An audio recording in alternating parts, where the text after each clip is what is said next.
Station Kanpur నుంచి నేను హన్మకొండకు వచ్చిన చెల్లె వాళ్ళు స్లాబ్ పోసుకుంటాను. ఇక పులిహోర అంటే ఇక అన్ని చేసుకున్నారని కలుపుతాను. నేను పులుసు పెట్టి అన్నం వండిళ్ళు.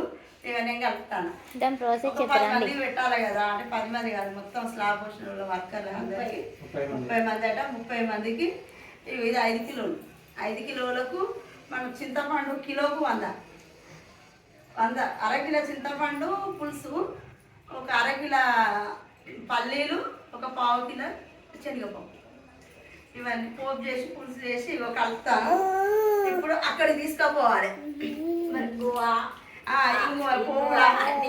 అన్నీ వేసి ఇగో పులిహోర మనం డబ్బాలలో కలపలేం కాబట్టి ఇట్లా చీరగా మరి పులిహోర చేయాలంటే చాలా కొంచెం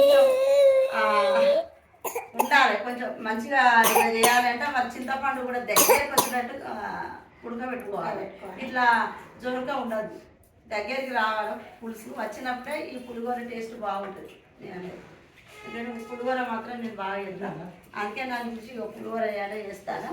మరి మీకు ఈ వీడియోలు వస్తే లైక్ చేయండి, షేర్ చేయండి, సబ్స్క్రైబ్ చేయండి. నిర్మల ఆమంట.